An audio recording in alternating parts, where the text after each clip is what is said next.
apenas 6 vezes quando olhamos, por exemplo, para o telemóvel. Não lubrificamos corretamente os nossos olhos. E o facto de estarmos na rua, de olharmos em distâncias mais longas, ajuda à produção dessa lágrima. Na rua, nós somos submetidos a um ambiente que estimula a produção da lágrima, o vento, enfim, há um conjunto de fatores que obriga a estimular. A fadiga ocular digital tem sintomas: olhos secos ou vermelhos, ardor, comichão, visão turva ou dupla e outros para lá dos olhos, como dores de cabeça e pescoço. Mas mais preocupante do que estas alterações, que podem ser passageiras, é a forma como o estilo de vida nos começa a roubar a visão. Há estudos que dizem que a miopia em crianças está a aumentar. Qual é a razão para que isso esteja a acontecer? Primeiro fator, deixámos de ter hábitos tradicionais, que é brincar na rua, exposição ao sol. É fundamental a vitamina D, é fundamental esta exposição para ativar todo um mecanismo. Segundo, que é o grande óbice dos tempos que correm, a maior parte do tempo, vulgarmente cerca de 70% a 80% do nosso tempo, é passado em frente a monitores. A miopia é a dificuldade de ver ao longe. A ciência já mostrou que quanto mais passamos ao ar livre, mais diminui o risco da doença, sobretudo nos jovens e crianças. A exposição do olho ao sol é benéfica ou não?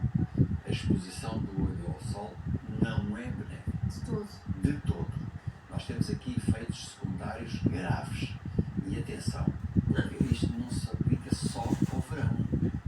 Os nossos cuidados em termos da rua, da exposição ao sol, devem ser para o ano inteiro.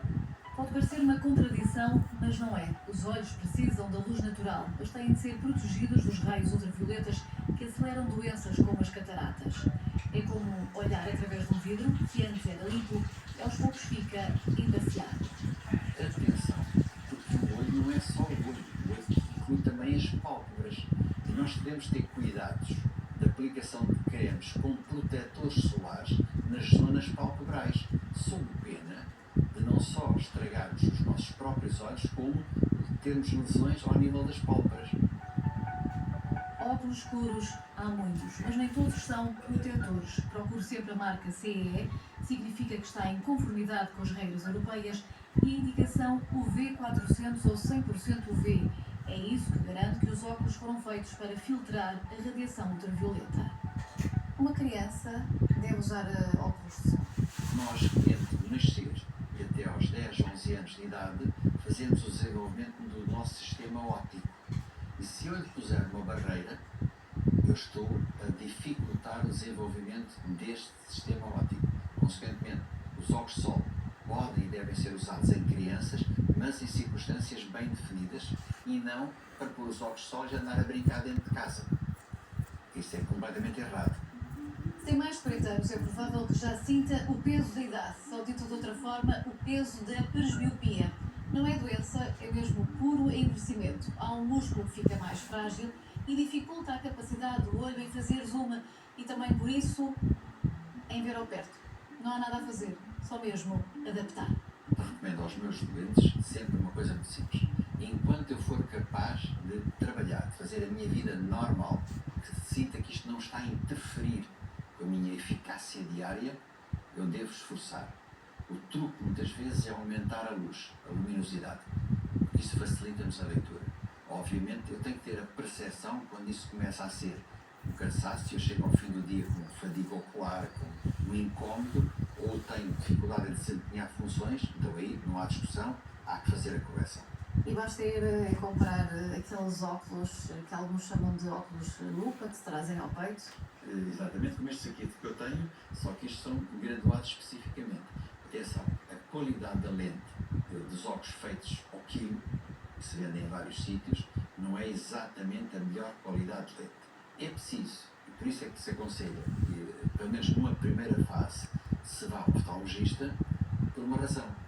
Estes óculos, por regra, só têm esfera. Ou seja, se a pessoa tiver um astigmatismo de meia dioptria, não é corrigido. É uma correção, com todo respeito, atamancada. Consequentemente, é evidente que fica a ver melhor, mas não fica a ver corretamente e não fica a ver sem esforço. Para os poetas, os olhos são o espelho da alma. Na medicina, são muitas vezes o reflexo de que há problemas no resto do corpo.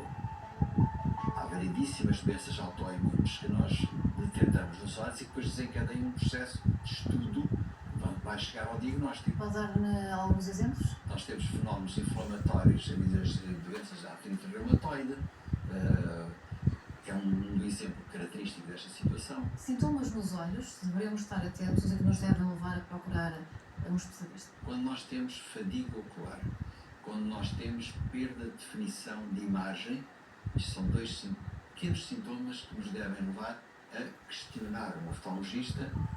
Para muitos, ir ao oftalmologista ainda é um luxo. A escassez de médicos no Serviço Nacional de Saúde continua sem resposta adequada.